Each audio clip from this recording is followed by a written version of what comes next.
Hi there, and thank you for watching a new video of my journey learning Spencerian Penmanship or Spencerian script.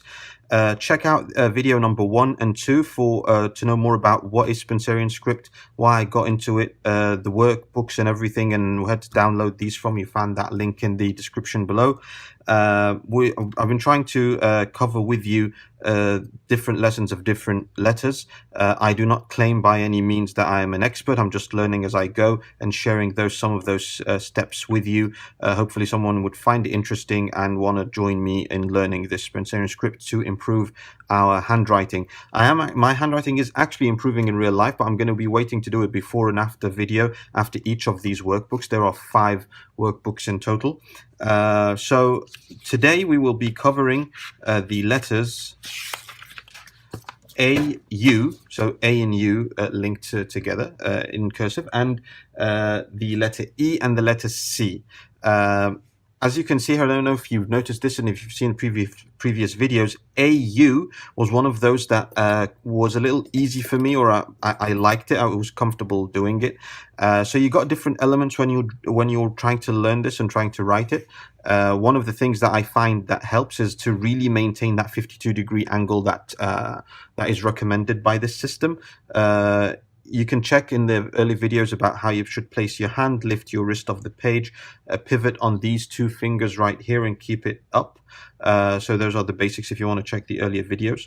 So anyway, when it comes to AU, where you start is at the top right hand corner, and you go down with this kind of shape, and then you go back up, and that's how you close the A, and then like this, and then a U is basically was that. So what you do is this, what you get is this, maintaining that kind of slant, as I said, and doing and trying to do it quickly actually is better than going very slowly.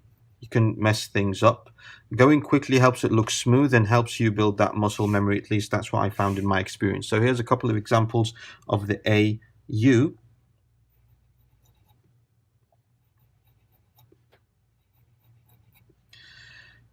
Dun, dun, dun, dun. So you start at this corner, go like this, and you go to this corner, you go like this.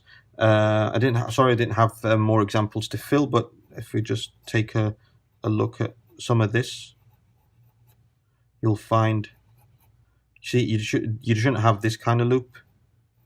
You should start at one corner, go down, go up, and you go to the other corner, and then that's it.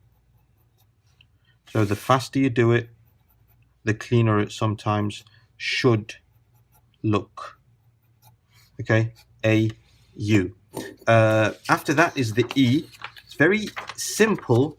It's actually, for me, it was kind of annoying to get correct every time. If you can see in this example here, it looks very tight. It doesn't look like an E.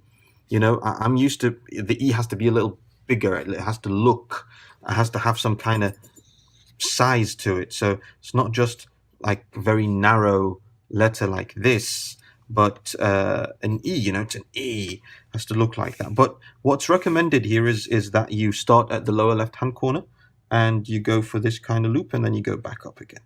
You shouldn't end in this corner, you should end in the middle, so that the next one will be like this. So you end in the middle, the next one like that. See, it doesn't look like a natural E. I mean, this looks like a Spencerian E, but it still doesn't look natural, and this looks messed up. You notice I go quiet when I'm trying to concentrate on doing it correctly. I hope you don't mind that. Some of you might actually prefer that I stay quiet, so trying to cater to all tastes, I guess.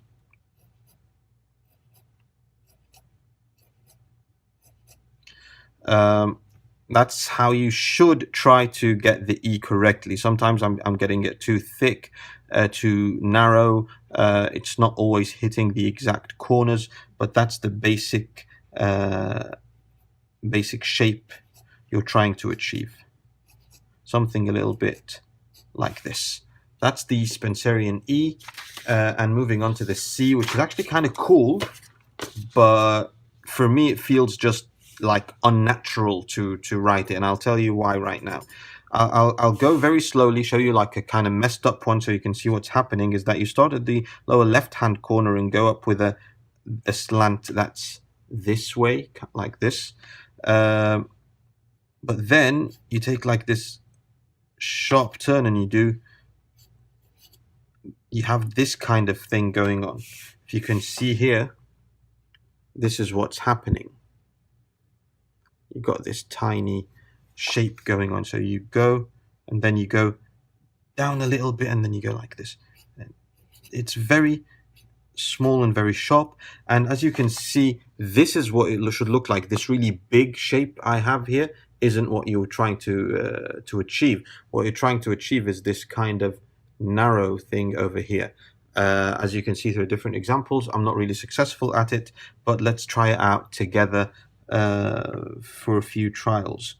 So this is what you're trying to get at, but you don't, here it even tells you the mistakes. You don't want it to look too wide, like this here. But that's basically what I've been doing. So I haven't been doing it correctly enough, but I'm hoping to improve as I go. As I said, build the muscle memory, and so should you. I'll leave it up to you to decide if I'm actually improving on different trials. I mean, this is not improving. This is messed up. This might be a little better. This is actually, I think, quite an improvement. Let's take a last line of trials. Last line of trials over here.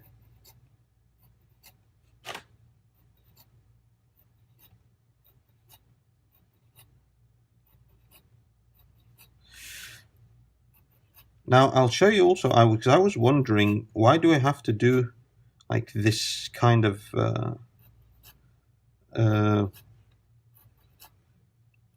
jump that we do over that twist at the top? Why not just like this? I mean, why wouldn't this be a C? You see, you just go like this. Why does it have to be from inside? But admittedly, this Spencerian one, is actually kind of smooth, and it flows naturally with the hand once you start getting a little used to it. So that was the A, U, E, and C for today. Once again, thank you very much for watching, and stay tuned for more letters in this journey in the future. And see you again soon.